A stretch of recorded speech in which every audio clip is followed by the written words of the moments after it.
Halo guys, balik lagi sama channel Cerita Singkat.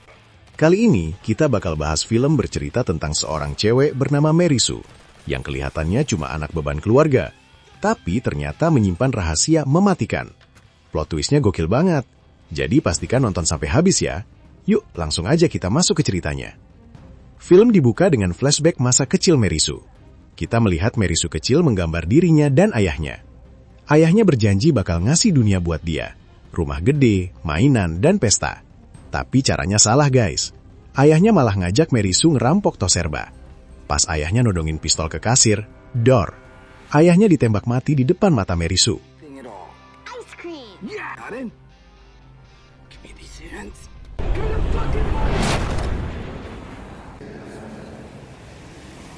Pindah ke masa kini, kita dengerin berita radio yang lagi heboh banget. Mary Sue Harper, anak tiri dari Senator Bradley Winner, baru aja bikin skandal besar di Moskow. Dia terlibat seks bebas, kekerasan sama polisi, dan narkoba. Berita bilang dia itu cewek manja yang cuma mikirin dirinya sendiri. Don't tell the big guy, huh?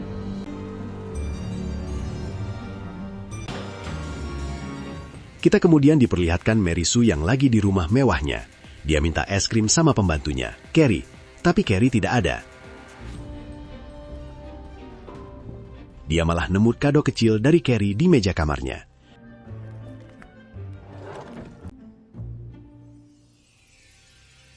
And the housekeeper pulls through again. Tapi tiba-tiba ada dua orang paparazzi yang sudah ada di pekarangan rumahnya, ngintip-ngintip mau ambil gambar. Kenyataannya, Mary Sue lagi high berat. Dia malah nantangin minta difoto sama paparazzi dengan syarat mereka harus nonjok mukanya sekeras mungkin. Mary Sue ini punya filosofi aneh. Dia merasa beruntung karena ayahnya mati ngerampok yang bikin ibunya nikah sama Bradley Winner, politikus kaya raya. Ibunya, yang dulu hanya pelayan, ketemu dengan Bradley di sebuah pesta. Jadi dia bisa hidup enak, party terus tanpa aturan. Persis kayak Gandhi, katanya. Padahal ngawur banget.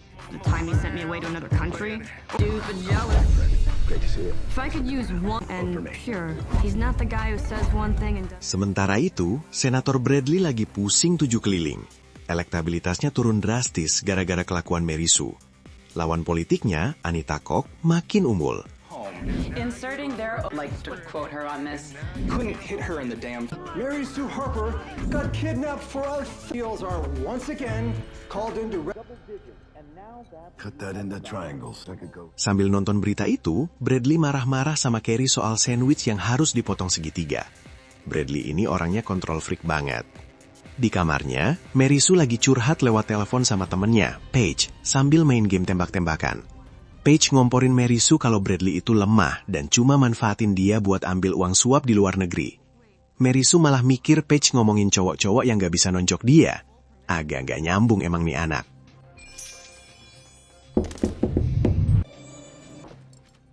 Tiba-tiba, Bradley dan ibunya, Janine, masuk kamar. Mereka bawa kabar gembira. Katanya mereka mau ngasih hadiah, yaitu Mary Sue bakal dikirim ke Rusia lagi buat rehabilitasi mental katanya. Tomorrow, 6 months gone in a flat. Outside of your vices. Sure that's Awalnya Mary nolak, tapi setelah dibujuk sama Bradley dan ibunya, Mary terpaksa harus setuju.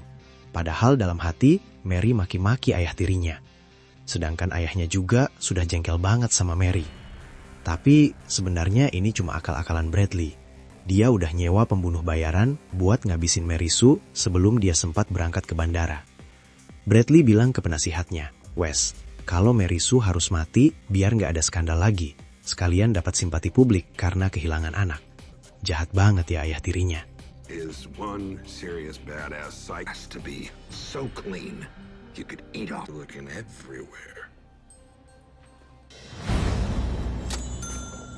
Malamnya, ibunya menegaskan kembali bahwa rehabilitasi Mary itu sangat penting untuk kampanye ayahnya. Itu yang paling penting. Mary yang naif banget, nampaknya jadi termotivasi untuk ngebantu ayahnya buat menangin kampanyenya. 77 cents. Mom, why are happy dick, angry dick, confused milk thing? It's what's best for the campaign.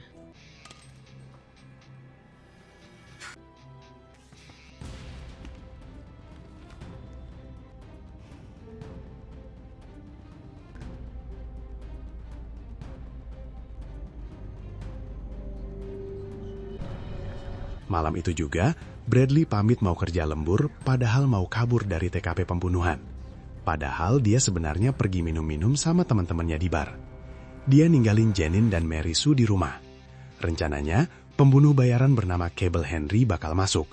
Cable Henry ini konon jenius, tapi psikopat sadis yang pernah nguliti orang pakai sendok plastik. Pokoknya dia punya 1001 cara buat habisi targetnya.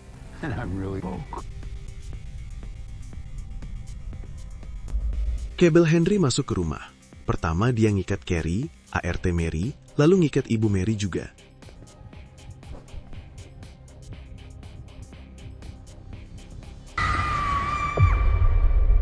It's gotta...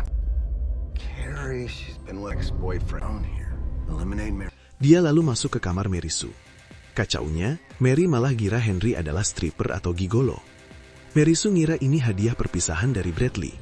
Bukannya takut, Mary Sue malah kegirangan dan ngira ini roleplay seks kasar.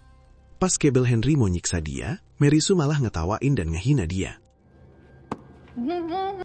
Fucking Christ. He suffers. The way...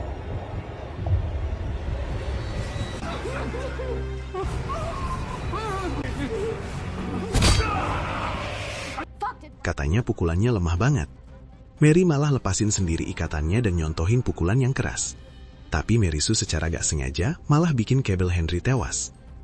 Bradley yang lagi nunggu kabar di bar bareng Wes, kaget banget denger Mary Sue masih hidup dan malah ngebunuh si pembunuh, yang masih Mary kira gigolo. Mary Sue? Are you... I'm telling you, consent is doing your restraints. Could have slipped out whenever. Bradley dan Wes buru-buru pulang dan pura-pura panik. Mereka melarang Ibu Miring untuk melapor polisi demi mengamankan kampanye Bradley. We were going to, but then... Fuck the cops. Probably right. I just don't think we should make any rash...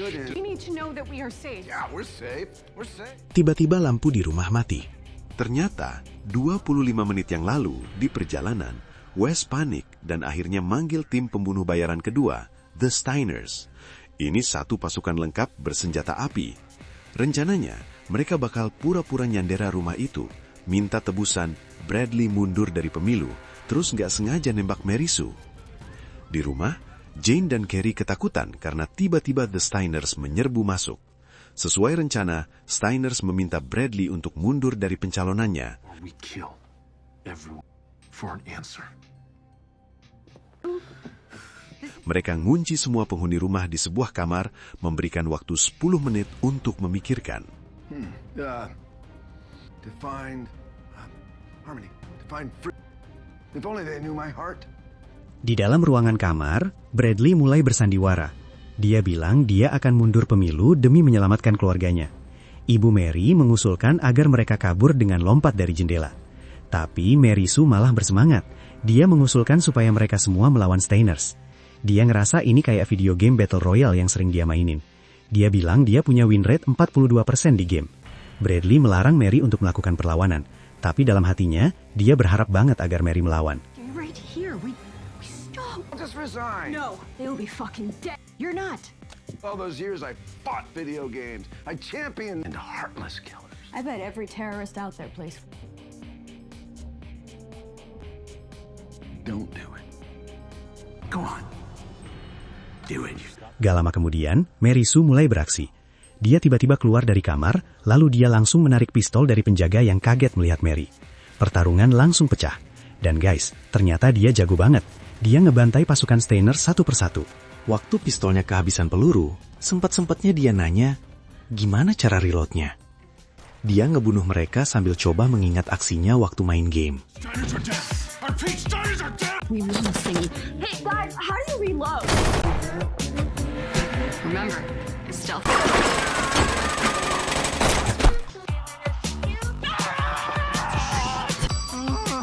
Something's wrong, Jack! Stop!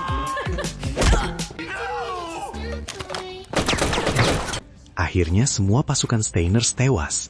Tinggal pimpinannya, yang langsung mutusin untuk kabur. Tapi Mary nggak kasih ampun. Dia nyusul keluar dan nembak pakai cara auto-aiming.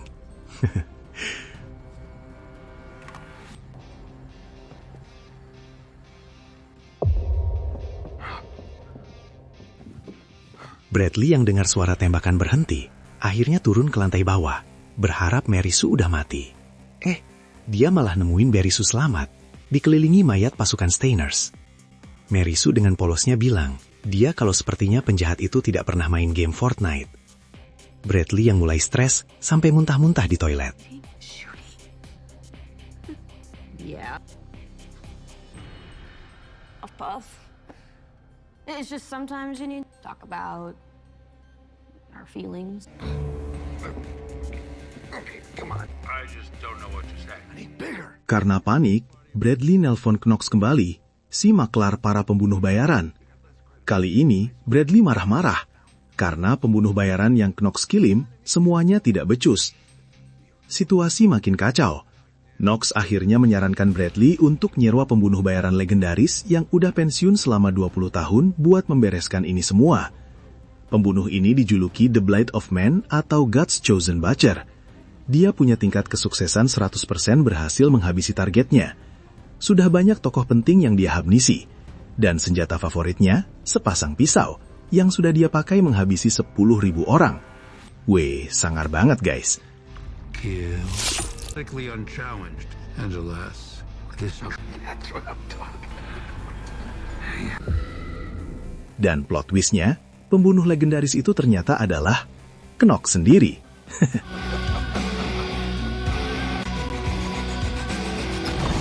Knox masuk ke ruangan dengan gaya berubah drastis. Tapi tiba-tiba Mary lewat langsung menghajar muka Knox sampai pingsan. Tanpa ada perlawanan, cuma sekali serang guys. Lalu Knox diikat di kursi. Di situ bukannya nunjukin sangarnya, Knox malah mohon-mohon buat dilepasin, sambil teriak manggil mamanya. Di situ Mary mulai menginterogasi Knox, mencari tahu siapa sebenarnya yang nyuruh dia membunuh Mary. Mary ngancam nembak Knox sambil ngitung mundur. Setelah sampai hitungan ketiga, Knox akhirnya mulai bicara. Dia bilang ini semua berhubungan dengan strategi kampanye. Tapi belum sempat mengungkap siapa dalangnya, tiba-tiba Bradley sudah nembak kepala Knox. Bradley panik. Dia kira Mary langsung tahu kalau dia dalangnya. Tapi ternyata Mary sungira Anita, lawan politik ayahnya, yang ngirim pembunuh bayaran itu. She's afraid. Good opportunity for all Americans. I'm gonna call her. You're gonna do what? I got her number. Mary langsung nelpon Anita Koch. Di telepon, Mary maki-maki Anita dan ngancem mau ngebunuh dia. Ring a bell, Anita? The Russian Banana Empire? No. You fucking listen to me, okay? I'm going to cunt punt you into next fucking...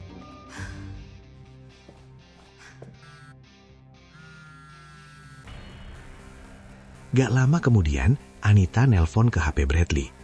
Bradley keluar ke teras buat nerima panggilan itu. Dia ngaku kalau dia sedang di kantor, masih lembur.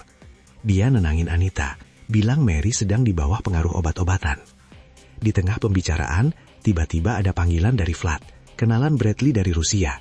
Bradley buru-buru mindahin panggilan Anita ke Holt, dan dia bicara dengan Vlad. Vladislav nanyain jadwal keberangkatan Mary. Jadi, rencana Bradley sebenarnya ngirim Mary ke Vlad di Rusia. Vlad ngancem Bradley. Dia bilang Mary Sue itu aset penting buat bisnis ladang pisangnya. Semua orang bingung kok bisa nanam pisang di Rusia. Nah, sambil nelpon, di kejauhan dengan cahaya remang-remang mulai muncul sosok orang misterius. Makin lama makin banyak. Vlad juga ngasih informasi ke Bradley kalau dia sedang diawasi oleh pihak Kremlin Rusia. Apasnya lagi, karena buru-buru, Bradley ternyata bukan mindahin telepon Anita ke Holt, tapi malah konferensi call. Jadi Anita juga dengar semua pembicaraan mereka. Okay. Why did you merge me onto that call? They don't... That was the single strangest... Setelah selesai nelpon, Bradley masuk kembali dengan panik. Dia bilang mereka sedang diawasi Kremlin dan di depan sudah ada pembunuh yang dikirim. Tiba-tiba bel pintu bunyi dan ternyata mereka adalah teman-temannya Mary yang dia ajak ke rumah buat pesta. I'm sorry. I'm coming right over. I'm so... Mereka kaget lihat banyak mayat di rumah Mary. Mary jadinya menceritakan semua yang terjadi ke teman-temannya. Dia bilang ternyata ngebunuh orang tuh gampang banget. Shot his ass. It was crazy. God, bitch, he's running against. Do you guys want to come? You guys down? Cool beans? Sementara di ruang kerja Bradley, dia mulai kesel sama Wes. Dia menganggap semua kekacauan gara-gara Wes yang gak becus kerja. Bradley mutusin buat mecat Wes. Dengan kesel, Wes akhirnya pergi sambil ngancem. Dia bilang dia tahu banyak rahasia Bradley. Tapi Bradley yang sudah pusing, sudah gak peduli lagi sama Wes. Dia malah pusing mikirin, kok bisa Kremlin memata-matai dia. Dan disinilah plot twistnya terungkap. Carrie masuk ke ruangan Bradley. Auranya beda dan ngomong pakai aksen Rusia kental. Ternyata selama ini Carrie adalah mata-mata Rusia. Dia ngaku nama aslinya adalah Svetlana Belsky, perwira intelijen KGB. Kita diperlihatkan flashback waktu dulu Carrie dilatih di Rusia. Dan sekarang Carrie dan teman-temannya ditempatkan sebagai mata-mata di tempat orang yang berpengaruh di Amerika. Carrie bilang dia diperintah Vladislav buat bawa Mary Sue, asetnya, pergi. Tapi sebenarnya Carrie punya rencana lain. Dia mau ngebunuh Mary Sue karena dia anggap Mary Sue itu produk gagal dan monster. With us for 10 years, don't make me regret being American. KG, I see desperation. Can you fix it? You. Besok paginya, Carrie mengirim pesan WA ke rekan-rekannya. Kemudian, dia bawa Mary Sue pergi ke bandara swasta di tengah hutan. Sementara itu, Wes yang marah karena dipecat Bradley, terlihat mengambil sebuah pistol dan pergi meninggalkan rumahnya. Dan Anita mengerahkan tim fotografer untuk meliput berita tentang Mary Sue. Mereka semua membuntuti mobil yang mengantar Mary.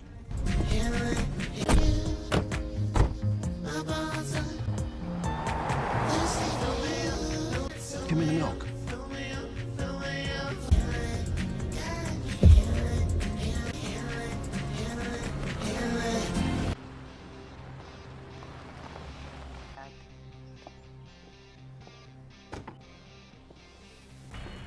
Setibanya di airport kecil itu, sudah menunggu banyak pria Rusia.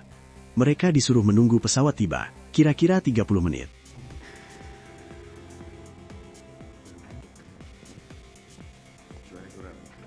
Mary yang nunggu sambil mengamati Sikon, mulai curiga. Dia mulai nanya ke Carrie, tapi Carrie mengalihkan pembicaraan. Di sana, Carrie ngasih Mary Sue sebuah pipa rokok buat ngobat, sebagai hadiah perpisahan. Dia suruh Mary ke toilet buat cek hadiahnya.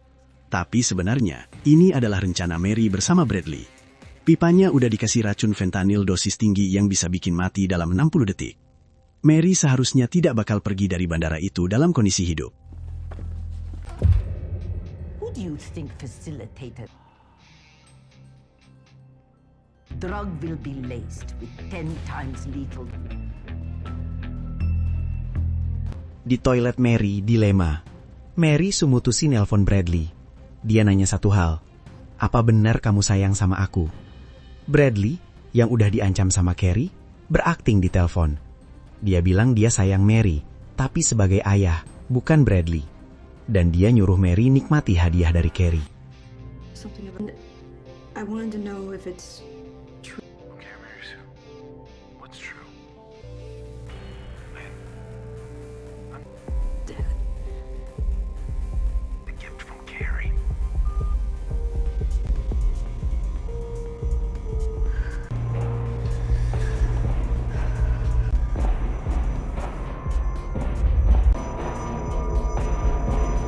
Di luar, tiba-tiba para serdadu Rusia melihat Wes yang bersembunyi di hutan.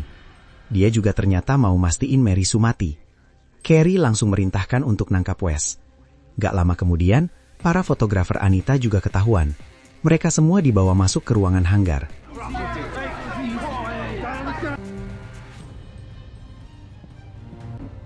State your business, now. I'm here to Terjadi perdebatan. Mereka semua awalnya salah paham. Tapi akhirnya Carrie bilang, mereka semua di situ punya misi yang sama, yaitu buat mastiin Mary Sue mati. You're on similar mission. give me my gun back. Wes kemudian mengambil pistolnya dan pergi ke toilet buat mastiin. Suara tembakan terdengar dan darah ngalir di lantai. Semua langsung ngambil senjata dan bersiap-siap.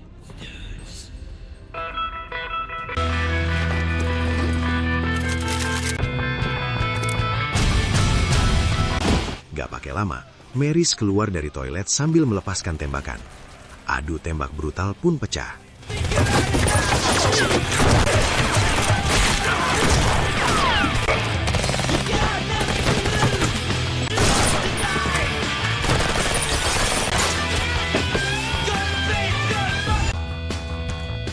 Mary berhasil menghabisi semua anak buah Carrie. Tersisa Carrie sendirian, mereka melanjutkan pertarungan dengan tangan kosong. Pada akhirnya, Mary berhasil menghabisi Carrie dengan mudah. Did you come to America? Yeah. Kita pindah di rumah Bradley. Di situ sudah ada anak buah Vladislav.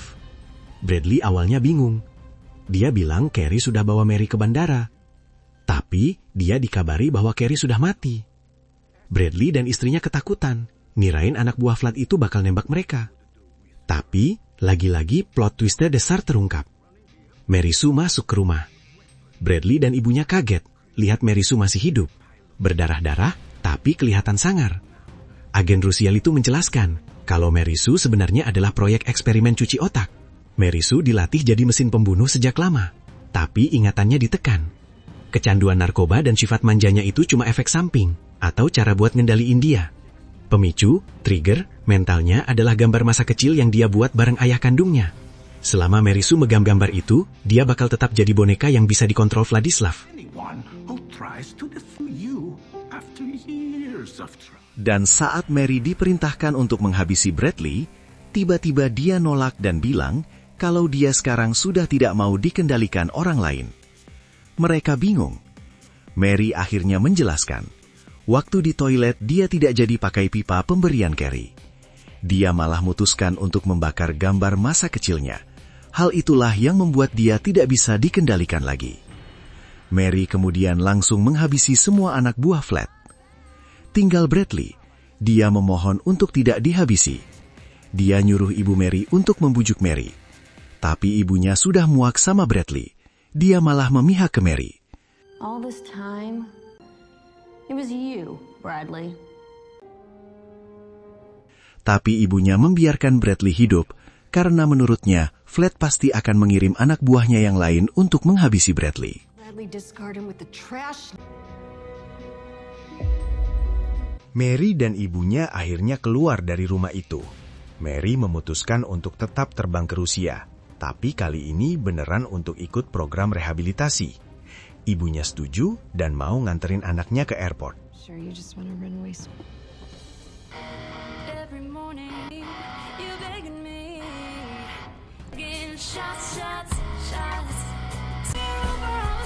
Film ditutup dengan berita kematian Senator Bradley yang dilaporkan sebagai bunuh diri. Artinya Anita Koch memenangkan pemilu.